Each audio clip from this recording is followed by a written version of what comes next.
Hi there, everyday single moms. I'm super excited. Today on my RAV4 session, I have my really good friend Lynn, who I just met today.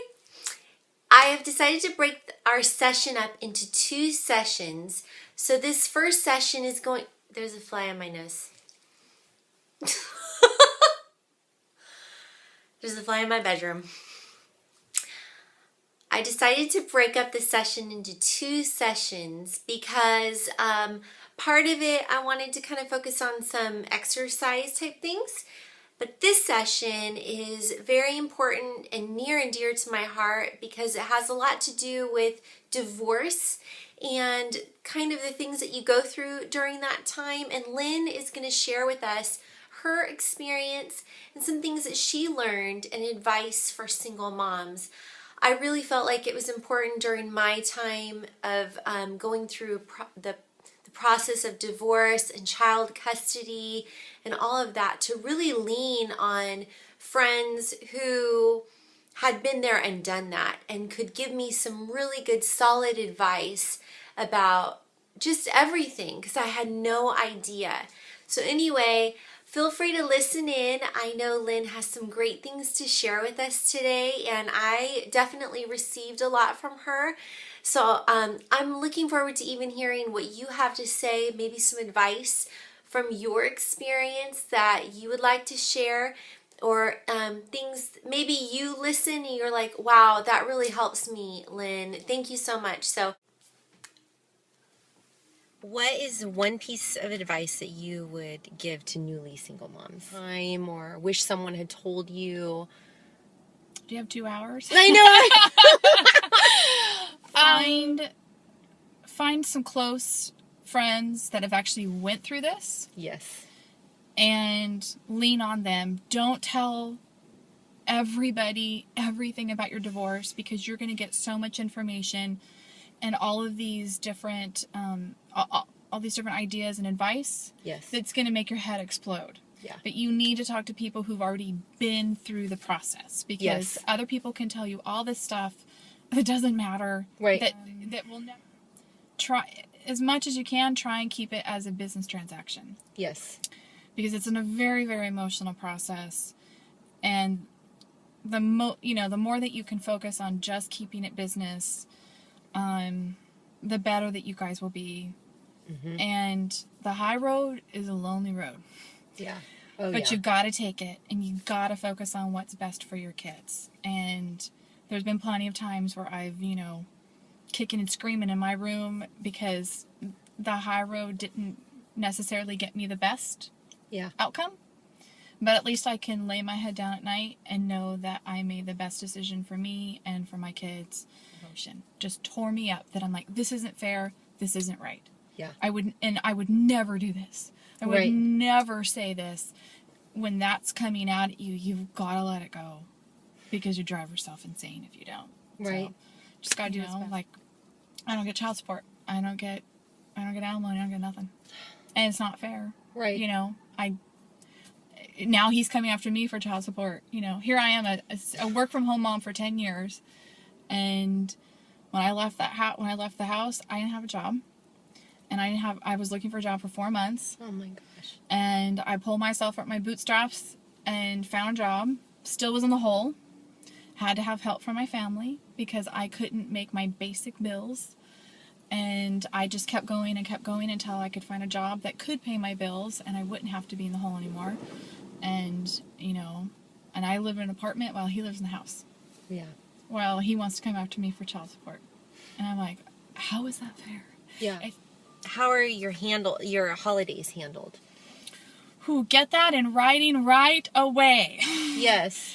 And get as many specifics as possible. Yeah. Times, exact times, and put in there, unless agreed upon, this is the time. So that gives you flexibility to change it.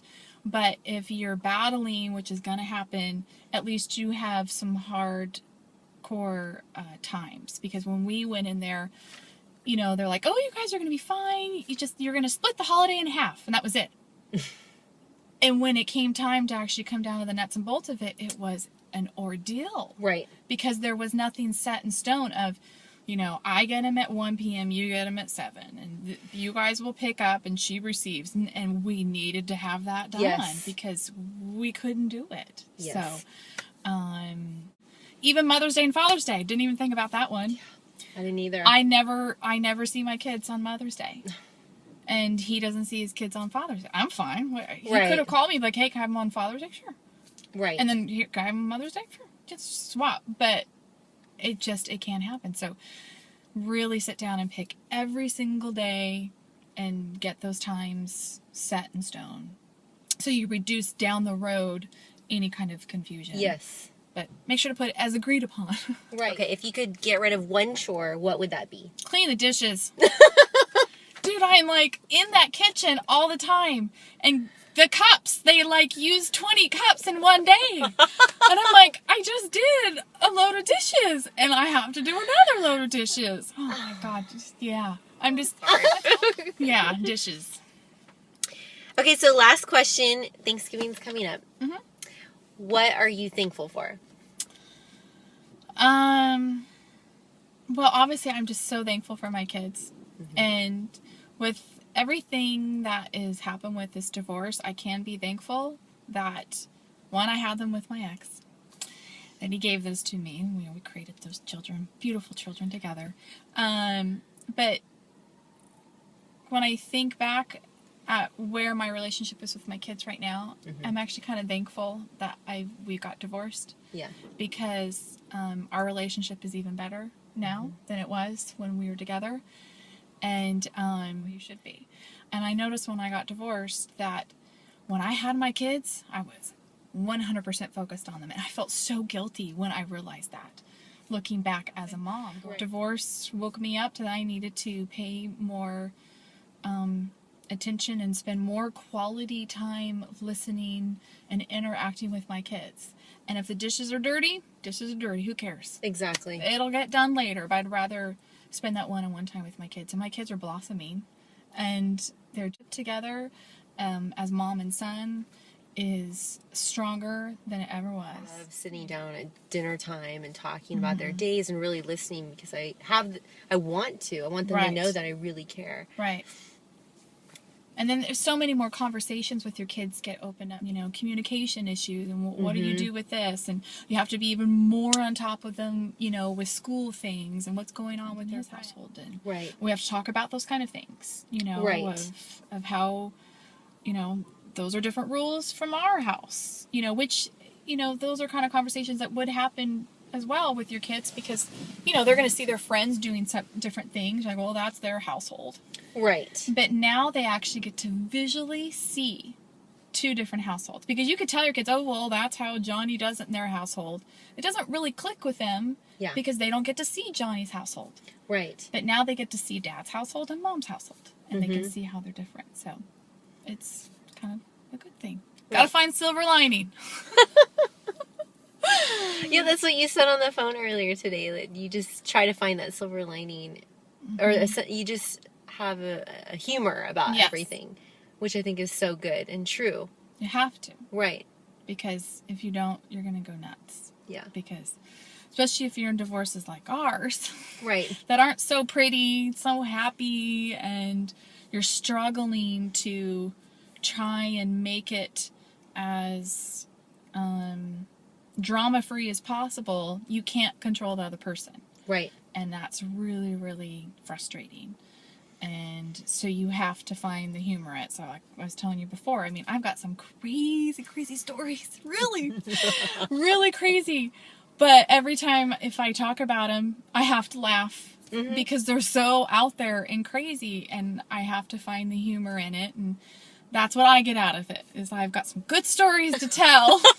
Got some good stories to tell my girlfriends. And, but I always, the other thing is never, ever talk bad about your ex. I don't care. Absolutely, yeah. What's going on. And it's a fine balance when I have to have a conversation where my ex and his fiance are clearly 100% out of line. Where they're telling them things about me that are 100% untrue and really, really bad things. And then my kids come to me and tell me that. I don't say, oh, your dad's, that was, your dad's a jerk, da, da, da. And I just say, you know what? This is incorrect, and that was not right of them to say that. And then we enter into a conversation about it. But I don't bash his dad. I actually try and praise his dad as much as I can. Where I go, you know what? You get that from your dad. That's a great quality that you have from your dad. Wow. You're a great swimmer just like your dad, or you're built just like your dad, or stuff like that. So I'm always trying to instill good thoughts and qualities about their relationship with their dad, because I want them to have a good relationship with them. Right. Yes. Because that's completely separate from mine and his. Right. Those are a lot of animosity, and they're talking about you. Take the high road. Do not talk about them, because I guarantee you, and everybody's told me this, and you're like, yeah, everybody tells me this. At some point, the kids will realize that one parent is not behaving the way that the other parent should. Exactly. And, well, thank you, Lynn. You're more than welcome. I really appreciate you meeting me. Okay, everyday single moms, I know I was inspired, and Lynn just spoke some things to me that just hit home, and I'm definitely encouraged. So anyway, have a great day, everybody. Bye. Bye.